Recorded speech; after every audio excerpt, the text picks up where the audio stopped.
a Gabriel Garrido Blanca, como viene siendo habitual, los miércoles, ponte al día con Gaby. Muy interesante la charla que vamos a mantener con él. Buenas tardes, Gabriel. Hola, muy buenas, ¿qué tal a todos? Vamos a hablar de estrategias para incrementar la masa muscular de manera saludable. ¿Cuáles son los principios básicos para el incremento de la masa muscular de manera saludable?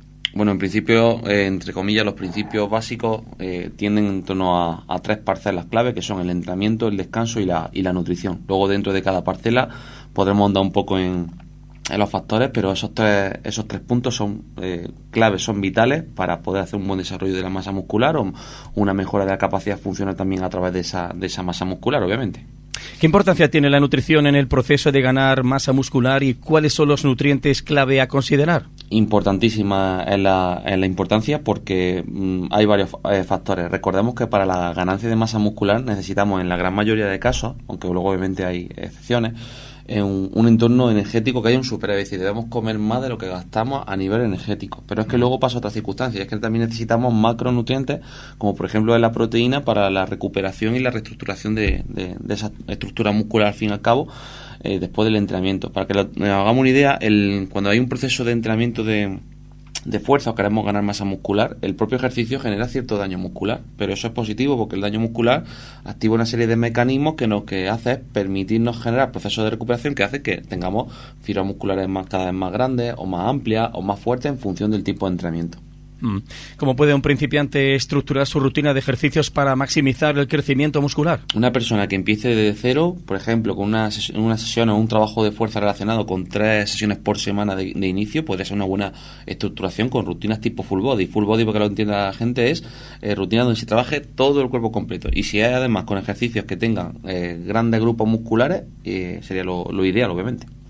¿Y qué papel juega el descanso y la recuperación en el desarrollo muscular y cómo se puede optimizar este aspecto? Pues mira, es clave porque cuando generamos ese entrenamiento y ese daño muscular, como hemos comentado anteriormente, se necesita unos periodos de recuperación para que a nivel metabólico, a nivel bioquímico, nosotros vayamos reorganizando la estructura, que esas, por ejemplo, células, entre comillas, células killer o células relacionadas con el daño muscular, se relacionen sobre todo para mejorar los mecanismos de recuperación. Entonces, claro, esto no es una cosa que se plantee en una hora, se requiere de tiempo.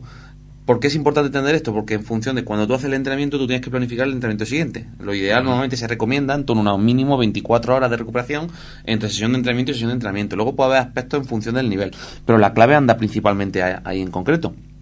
En el aspecto relacionado con mantener esos tiempos de recuperación y sobre todo el sueño y el descanso, porque el sueño es, y se sabe en la literatura científica, es una de las mejores herramientas que tenemos para mejorar el rendimiento deportivo. Si el sueño y el descanso está afectado, el rendimiento deportivo en todas sus parcelas prácticamente va en picado. Hablemos errores. ¿Cuáles son los errores comunes que las personas suelen cometer cuando intentan ganar masa muscular y cómo pueden evitarlos? Pues mira, principalmente dietas, como hemos comentado antes, que son necesarias con superávit energético. Muchos deportistas no tienen esas dietas, sino que tienen incluso déficit energético. No llegan a las correspondencias adecuadas en cuanto a macronutrientes, en cuanto a la cantidad de proteína, la cantidad de hidrato de carbono.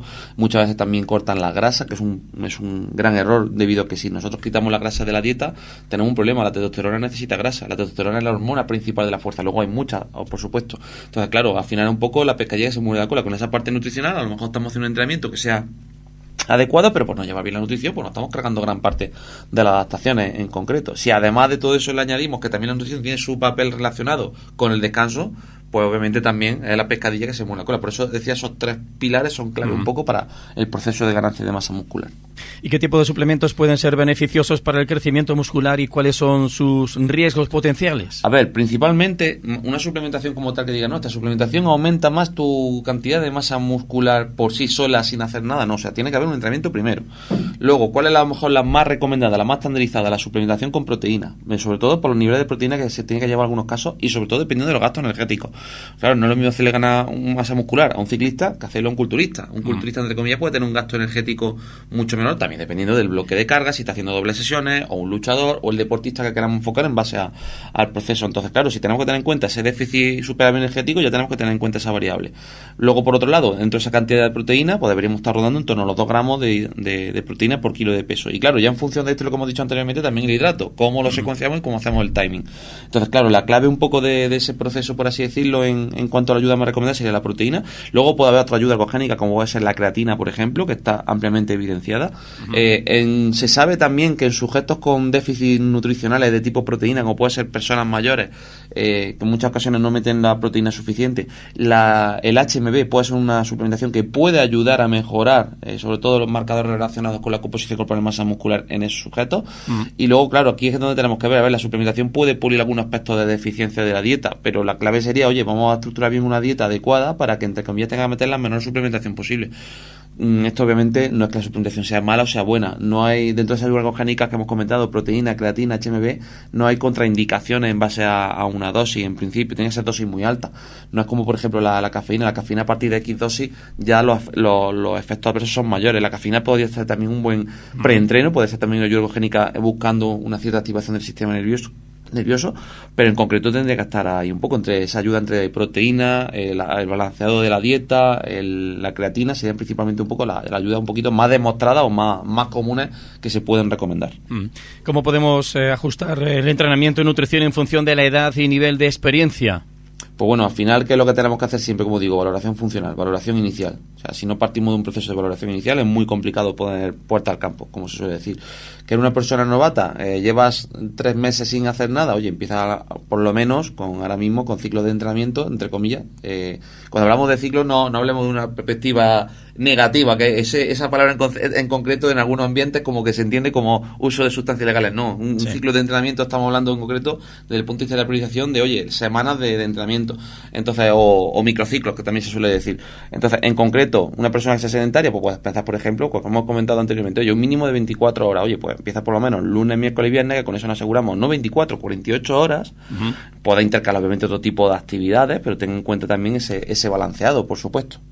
Y ya para terminar, ¿qué recomendaciones tienes para mantener la motivación y la consistencia en el entrenamiento a largo plazo? Pues primero fijar objetivos a corto, a medio y largo plazo. Hay una cosa que utilizamos mucho que es el principio SMART, que son una serie de factores o de elementos que tienen que tener un objetivo, que pueden ser medibles, realizables, temporalizados, etcétera. Entonces, muchas veces el tener un plan de entrenamiento va a ayudar mucho a esas circunstancias. El problema es cuando la gente se lo hace y hace a ver por dónde pega el viento. O sea, no tiene sentido. O sea, la clave tiene que estar un poco de decir, oye, ¿cuáles son tus objetivos a corto, en medio y largo plazo? ¿Son realistas? Vale, chequeo 1. Oye, ¿lo puedes realizar en tu tiempo a largo plazo? Chequeo de número 2. Oye, ¿son objetivos? ¿Tú puedes medir ese progreso? Entonces, en muchas ocasiones, el tener la posibilidad de poder medir el progreso suele ayudar mucho a la motivación. Eso no quiere decir que, por ejemplo, personas que sean un poquito más perezosas, vagas, entre comillas, que no es algo negativo, muchas veces podemos tener, hasta yo mismo tengo muchas veces pereza y yo me dedico al entrenamiento y la nutrición. O sea que, imaginaros el que no se dedique. Entonces, puede ser muy interesante el uso de utilizar entrenamientos grupales, por ejemplo, o de ir con algún amigo al gimnasio, o en función de esa estructura y demás. Entonces, también hay que buscar un poco, pero tener en cuenta, claro, que nada entre comillas es regalado, que al final uno consigue lo que se trabaja. Esto al final lo bueno y lo malo del entrenamiento, que cuando lo has conseguido el objetivo, te lo has ganado, te lo has currado. Cuando no lo has conseguido, porque oye, a lo mejor hay que hacer otro curro o hacer otro enfoque para que puedas plantearlo, obviamente. Muy bien. Pues, Gabriel, gracias por compartir con nosotros estos minutos. Ponte al día con Gaby y hasta el próximo miércoles. Nada, muchas gracias a vosotros. Nos vemos.